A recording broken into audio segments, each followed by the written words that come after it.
provide drugs or paraphernalia, where the sun doesn't shine. Hi, my name is Matt Stevens, and this is my sober addiction. Hi, I'm Matt. I'm an addict.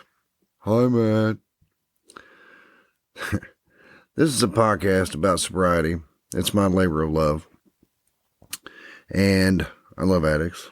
Among the many things I love about sobriety, one is that it's an opportunity to reinvent yourself or to shift your identity. And I think that's kind of what I did, that's the best way I know of putting it. Whenever I got sober finally, I don't know, I kind of got a swagger.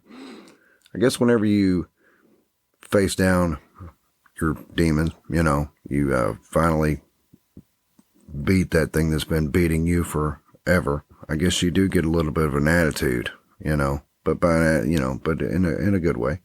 Get some swagger, put your shoulders back, get your, bow your neck a little bit, be feeling pretty good about yourself. And that's it. It's an opportunity though for all of us to reinvent ourselves. Before I got sober, I was, weak and defeated and living in fear most of the time.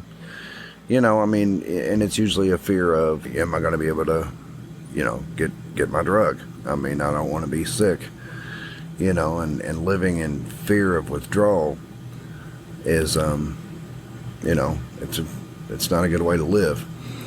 And then that's when you will do just about anything to get it. I chose to, we probably shouldn't get into that.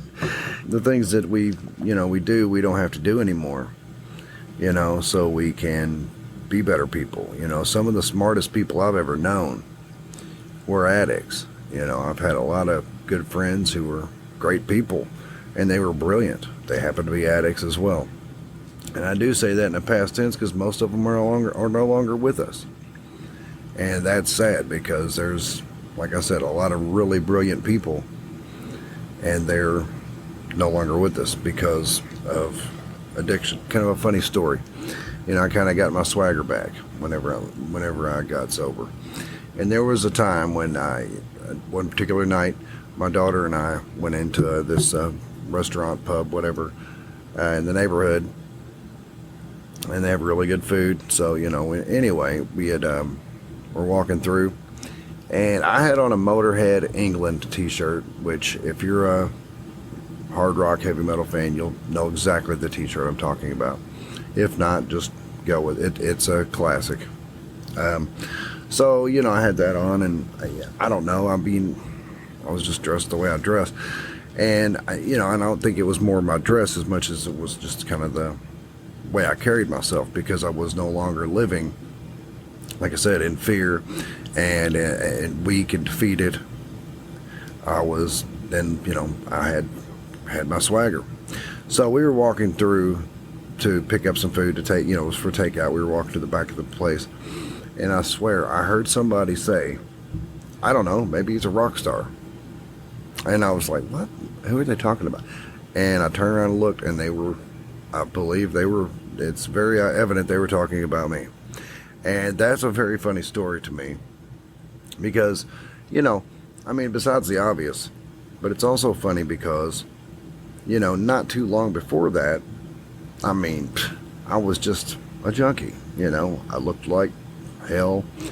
I certainly wouldn't have been carrying myself in a very confident manner. And, well, yeah, that's pretty much it. It was kind of funny. But, but there's a lot more to the story than just that. Just the fact that alone that I was able to, not be eating at some cheap garbage food out of some gas station. I was actually able to take my kid and go get some good food and all that. That's in itself, is gonna give you some swagger.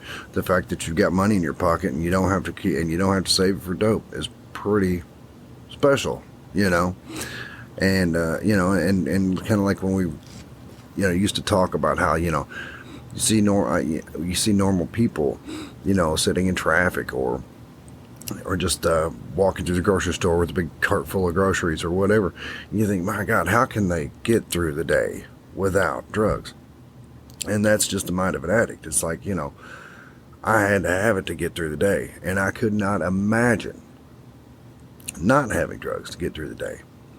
And it used to boggle my mind when I would see people that I knew were, what we called normies or whatever, just normal people who don't use drugs. Most people don't.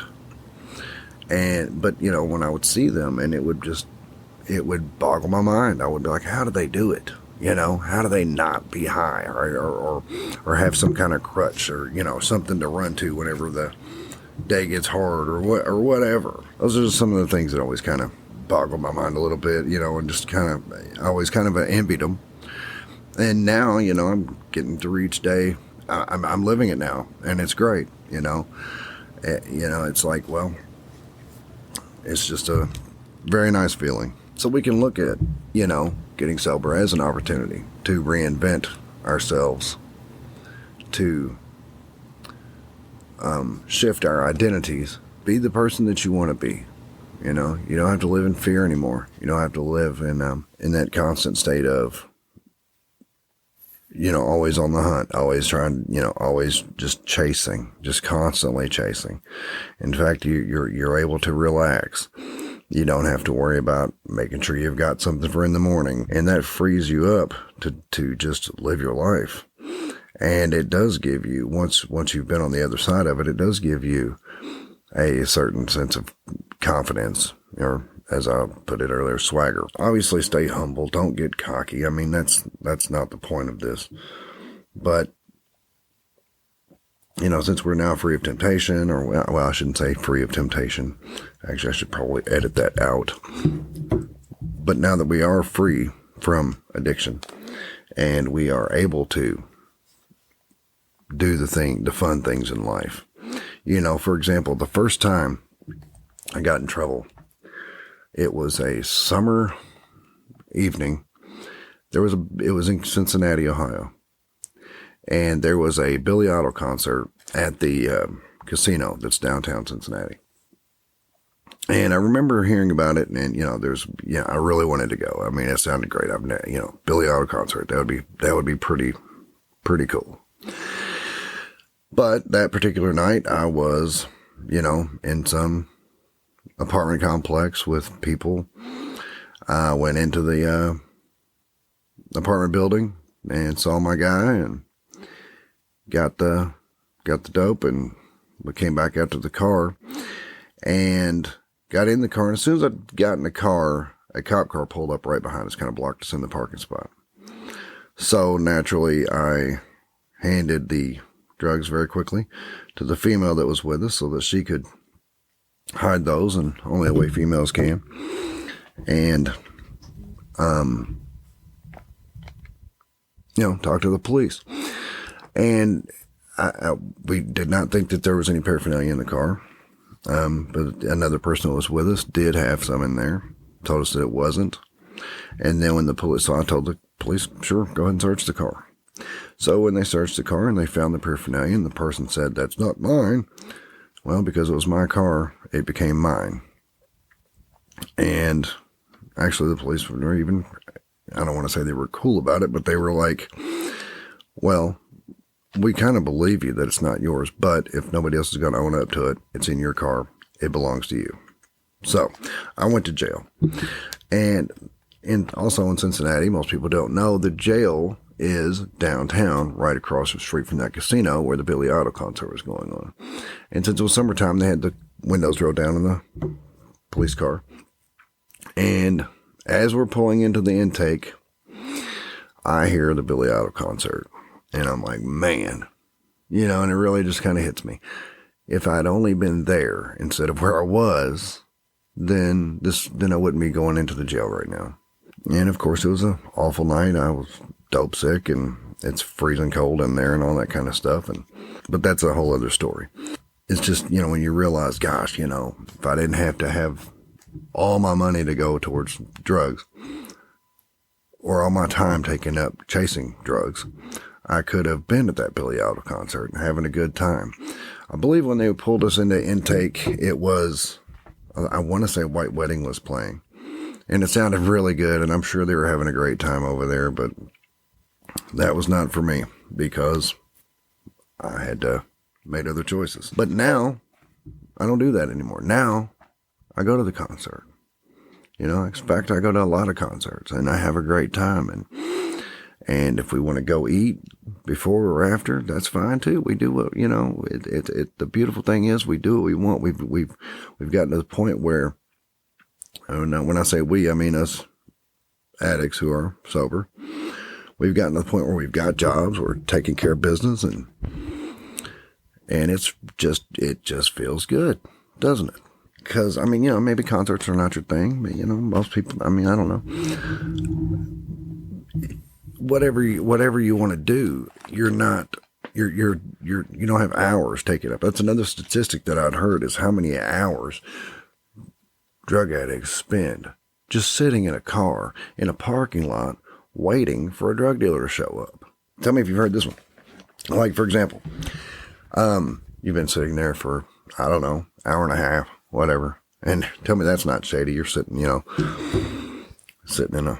just people sitting in a car, and you know you're not the only one that this guy has that he meets at this particular location. But whatever. And, you know, you call the guy, you're like, hey, man, you know, I've been here for like an hour and a half now. I mean, you know, what's going on? Oh, yeah, I'm on my way. I had to stop by somewhere and pick up some stuff for you, whatever. I'm like, okay. So then maybe another half an hour, 45 minutes or whatever goes by. You don't really want to bug them. But at the same time, it's like, you know, well, again, that's another subject because that's another part of you getting your swag back. You're no longer catering to and teetering on, you know, you don't want to piss your drug dealer off because then he'll really maybe not show up or whatever. You're not catering to these people. You're now, it's like, you're now like, look, I don't sit around and wait for anybody for that long. If I'm not important enough for you to show up, you know, at least within a reasonable amount of time that we agreed upon, then screw it. So now we have plenty of time freed up because we're not doing anything like that. We have plenty of money freed up because, for one, we're working, and two, we're not spending money on drugs. So I always recommend people, you know, get a little bit of a swagger, you know, get ballsy, not cocky, but a little bit ballsy.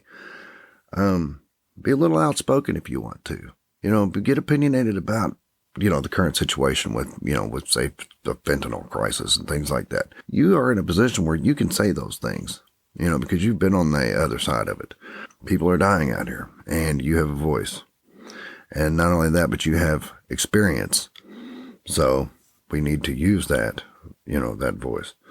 I'm not saying to go get in the gutter and you know, because I know that's what a lot of addicts want to do when they get clean is they want to get in, they want to, you know, get into counseling or whatever, or they want to go be an interventionist, things like that. And that's great. It's a great idea, but it's not something that you don't want to put yourself at risk, you know, right away. I mean, you need to get your clean time. That's what you got to do. But I mean, you can still be a shining example of how awesome it is to be free. Cops get in behind you while you're in traffic. No big deal. You know, run my plate. I just tell people getting active in the community. You know, AA, NA, that's your thing. Your church, that's your thing. It's, you know, whatever. But whatever we decide to do, you know, like the law of attraction teaches us that we can be and have or do whatever we want to do. But, you know, we can't, we got to stop wanting it. You know, first thing we do is we decide I do not want to be in active addiction anymore. Okay. And then the next thing we decide is, what do I want to be?